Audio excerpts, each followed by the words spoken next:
రోమన్స్కి రాసిన 8వ అధ్యాయం 14వ వచనం. Romans 8th chapter 14th verse. For those who are led by the Spirit of God are the children of God అని చెప్పేసి రాయబడి ఉందండి. దేవుని ఆత్మ చేత ఎందరూ నడిపింపబడుదురో వారందరూ దేవుని కుమారులై ఉందురు. వారందరూ దేవుని కుమారులై ఉందురు. తెలుగులో కుమారులు అని రాయబడి ఉందా? సో ఇక్కడ ఇంగ్లీష్ బైబిల్లో చిల్డ్రన్ ఆఫ్ గాడ్ అని చెప్పేసి రాయబడి ఉంది. అంటే దేవుని యొక్క పిల్లలు అని చెప్పేసి క్లియర్గా రాయబడి ఉంది అన్నమాట. సో ప్రభు వారి యొక్క పిల్లల్ని కానీ లేకుంటే మనల్ని ఆయన ఎలా మన ముందుకు అడుగు వేయాలని ఆశపడుతున్నాడంటే, he wants us to walk by the spirit. అంటే ఆత్మచేత మనం నడిపించబడాలి, కానీ మరి శారీరకంగా మనం ఏ రోజు కూడా నడిపించబడకూడదు, లేకుంటే వేరే విధంగా మనం నడిపింపబడకూడదు అని చెప్పేసి ఆయన ఆశపడుతున్నాడు. మనము ఈరోజు మనం ఏ కన్క్లూషన్ మనం రాబోతున్నామంటే, మరి ఈ ఫలము మీద మనం చాలా దృష్టి మనం పెట్టాలా, లేకుంటే ఈ వరముల మీద మనం చాలా దృష్టి పెట్టాలా అని చెప్పేసి మరి మనం ఈరోజు ఒక కన్క్లూషన్ మనం రాబోతున్నాం. సో ఎప్పుడు కూడా ఒక కన్క్లూషన్ మనం వచ్చే ముందు రెండిటి యొక్క అడ్వాంటేజెస్, డిసడ్వాంటేజెస్ మరి అన్నీ కూడా మనం తెలుసుకోవాలండి. అంటే ఫలము మరి ద్వారా మనకేమవుతుంది, మరి అలాగే వరముల ద్వారా మనకేమవుతుంది మన జీవితంలో అనేది కూడా రెండు కూడా మనం క్లియర్ అండర్స్టాండింగ్ కనుక మనకు వస్తే మాత్రమే మనం ఏం చేయగలుగుతామంటే ఒక కన్క్లూషన్ మనం తీయగలుగుతాం. సో ఈరోజు ఫినాలి అన్నమాట. అంటే ఏది ముఖ్యము అని చెప్పేసి మరి మనం ఒక డెసిషన్ మనం తీయబోతున్నాం. ఎవరన్నా దాన్ని మిస్ చేసినట్లయితే I encourage you to go to Judson Abraham YouTube channel. ఒకవేళ మీరు ఏదైనా మిస్ చేసినట్లయితే జడ్సన్ అబ్రహాం యూట్యూబ్ ఛానల్కి వెళ్ళండి. మరి ఈ 2 weeks మేము ధ్యానించిన ఆ సబ్జెక్ట్ని కూడా మీరు ఒకసారి మరి మీరు రివైజ్ చేసుకోమని, లేకుంటే చూడమని, వినమని నేను మిమ్మల్ని ఎంకరేజ్ చేస్తున్నాను. సో మనం ఫ్రూట్స్ అని చెప్పేసరికి చాలాసార్లు పరిశుద్ధాత్మ ఫలములు అనే ఆ టాపిక్ మనకు వచ్చేసరికి మరి మనం ఏం చేస్తుంటామంటే వరములను మనం మర్చిపోతాం, లేకుంటే వరము వరము వరము వరము అని దాని వెనుక వెళ్ళి దేన్ని మర్చిపోతాం తెలుసా? ఫలము మనం మర్చిపోతాం. కానీ ఒక వ్యక్తి ఆయన జీవితంలో ఆయనకి పైకి వెళ్ళాలంటే ఏది అవసరమో అని మనము కరెక్ట్ డెసిషన్ మనం తీయలేం. ఎందుకు తెలుసా? రెండు కూడా ఒక మనిషికి తప్పకుండా అవసరము. నేను చిన్న పిల్లోడుగా ఉన్నప్పుడు మరి నేను చాలా లావుగా ఉండేదన్నమాట. ఇప్పుడు కొద్దిగా వెయిట్ వేసా ఒక 6 months నుంచి. అంటే చాలా చిన్న పిల్లోడుగా ఉన్నప్పుడు ఇలా బుల్డోజర్ లాగా ఉంటాను అనమాట. ఏ షాప్కి వెళ్ళినా షర్ట్ సైజు మనకు దొరకదు, ప్యాంటు సైజు కూడా దొరకదు. అంటే అంత లావుగా ఉండేది నేను చిన్నప్పుడు. నా ఫోటో చూస్తే మీరు పరిచయం అవుతారు.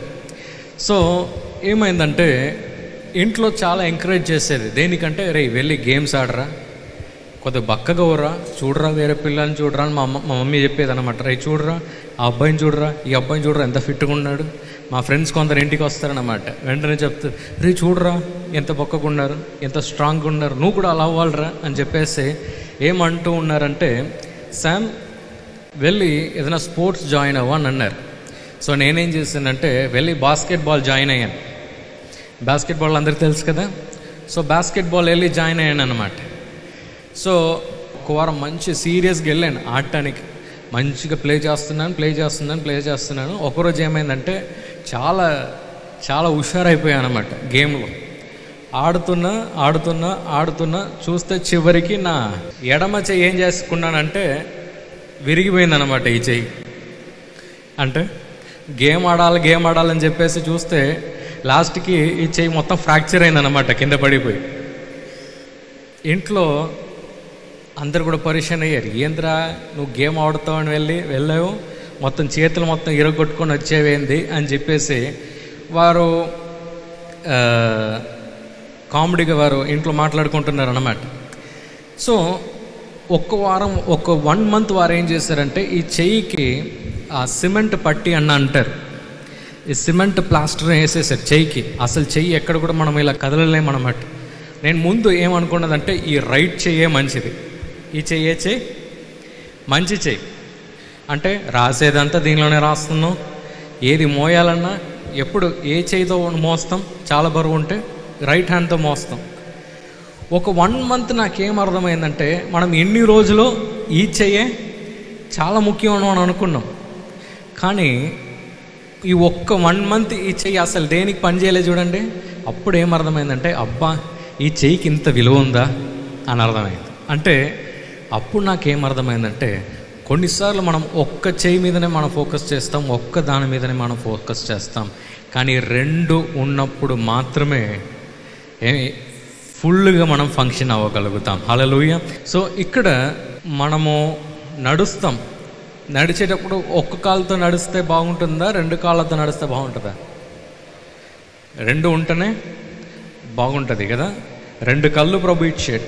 ఎందుకు 2 కళ్ళు ఇచ్చాడు? ప్రభు సృష్టించేటప్పుడు ఒకే కళ్ళు ఆయన సృష్టించి ఉండొచ్చు, కానీ ఆయన ఏం చేశాడంటే 2 కళ్ళు కూడా అవసరం ఒక మనిషి, కానీ 2టిని కూడా ఆయన సృష్టించాడు. అలాగే మన చెవులు, ఒక చెవి ఉందా మనకు? 2 చెవులు ఇచ్చాడు. బ్రెయిన్ ఒకటే ఉంది కానీ దానికి కూడా left side right side brain అని ఉంది. అంటే దాన్ని డివైడ్ చేస్తారనమాట డాక్టర్స్ కూడా.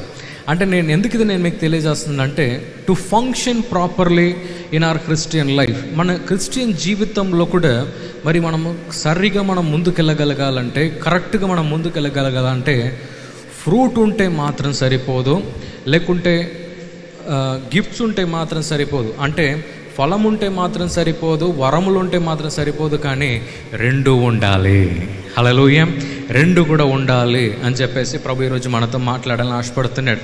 సో ఈ ఫ్రూట్స్ మనల్ని దేనికి సిద్ధపరుస్తుంది అని మనము ఒకసారి మనం ధ్యానించినట్లయితే, ఇక చూడండి, ఫలము ఏం చేస్తుందంటే అపవాది మనకు ఆయన ఉంచిన ఆ వలలో మనము పడకుండా మనల్ని కాపాడుతుంది. సో ఈ ఫలము అనేది మన జీవితంలో ఏం చేస్తుందంటే, ఇంకో చూడండి, అపవాది ఎప్పుడు కూడా ఒక మనిషి దగ్గర ఆయన కింద పడేయాలని ఎప్పుడు చూస్తాడంటే, మన ఫలములో బలంగా లేనప్పుడు, మన క్యారెక్టర్ బలంగా లేనప్పుడు ఆయన ఎప్పుడు కూడా దేని మీద ఆయన ఫోకస్ చేస్తాడంటే మన ఫలము మీద ఆయన చాలా ఫోకస్ చేస్తాడన్నమాట.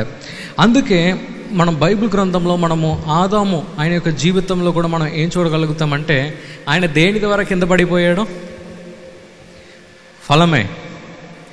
ఫలం వల్లనే కింద పడిపోయాడు. అందుకే అపవాది ఆయన ఏం చేశాడంటే, 2వ ఆదాముని ఆయన కలవటానికి ఆయన వచ్చినప్పుడు, ఆ 2వ ఆదాముని ఆయన చూడటానికి ఆయన వచ్చినప్పుడు ఆయన దేని మీద ఆయన దృష్టి పెట్టాడంటే, ఈయనకు కూడా అదే ఫలం ఉందా అంటే, ఫలం అంటే ఈసారి ఒక ఫలం ఇచ్చి ఆయన టెంప్ట్ చేయలేదు, కానీ ప్రభు అయిన యేసుక్రీస్తుని ఆయన దేనితో ఆయన శోధించాలని ఆశపడ్డాడంటే, ఇగో ఈ నగరం మొత్తం నేను నీకు ఇస్తా, ఈ భూమి నేను నీకు ఇస్తా, ఈ పేరు నేను నీకు ఇస్తా, నువ్వు నాకు నమస్కరిస్తావా అని చెప్పేసి అపవాది వెళ్ళి ప్రభు అయిన యేసుక్రీస్తు దగ్గర అడుగుతున్నాడు అనమాట. అప్పుడు ప్రభు అయిన యేసుక్రీస్తు దేన్ని చూశాడో మీకు తెలుసా? ఆ మొదటి ఆదాముని చూశాడు. ఈ మొదటి ఆదాము దేని వల్ల ఆయన కింద పడ్డాడంటే, ఆయన ఫలము బలంగా లేదు గనక ఆయన కింద పడ్డాడు. నేనేం చేస్తున్నానంటే నా ఫలంలో నేను బలంగా ఉంటాను. ఎందుకంటే ఈ మానవుడికి రక్షణ దొరకాలంటే ఈ ఫలము బలంగా ఉంటే మాత్రమే. హల్లెలూయా. ఎన్నోసార్లు చాలామంది ఏమని అడుగుతుంటారంటే, ఈ ఫలము ద్వారా మనకేం ఉపయోగం అని అంటూ ఉంటాం. కానీ మనలో ఫలము పెరగాలంటే, మనలో fruits of the Holy Spirit పెరగాలంటే, మనలో పరిశుద్ధాత్మ ఫలములు మన జీవితంలో పెరగాలంటే మనలో వాక్యము కూడా పెరగాలి. హల్లెలూయా. అంటే ప్రభు అయిన యేసుక్రీస్తు అపవాదిని ఆయన జయించేటప్పుడు కూడా ఆయన దేన్ని వాడాడంటే ప్రభు యొక్క వాక్యాన్ని ఆయన వాడాడు కదండి. ఎంతోమంది అడుగుతూ ఉంటారు, మేము ఎలా ఫలము మేము పెంచగలుగుతాం అంటే, పరిశుద్ధాత్మ ఫలములు మా జీవితంలో మేము ఎలా పెంచగలుగుతాం? అందుకే ప్రావర్బ్స్ ఉంది బైబిల్లో, సామెతలను ఉంటాయి. నేను యూత్గా ఉన్నప్పుడు ఒక 17, 18, 19లో ఉన్నప్పుడు నన్ను చాలా దేనిలో ఎంకరేజ్ చేస్తుంది అంటే, మా ఇంట్లో ప్రావర్బ్స్ చదువు అంటే సామెతలు చదువు, సామెతలు తీసి చదువు. ఎందుకు చదవమంటారు? ఇది చదవటం ద్వారా మన జీవితంలో ఏమవుతుందంటే మన ఫలము బలంగా అవుతుంది. మన ఫలము ఎప్పుడు బలంగా అవుతుందో ఏమవుతుందంటే, అపవాది మన జీవితంలో ఎక్కడ మనల్ని పడేయాలని అనుకున్నా కూడా మనం స్థిరంగా మనం ఉండగలుగుతాము. హల్లెలూయా. సో ఈ ఫలం అనేది ఒక విధంలో మనకు ఎలా ఉపయోగపడుతుందంటే, అపవాది మనల్ని ఎక్కడ శోధించినా కూడా మనము ఎక్కడ కూడా కింద పడకుండా బలంగా ఉండటానికి మరి ఫలము మనకు సహాయం చేస్తుంది. హల్లెలూయా, హల్లెలూయా.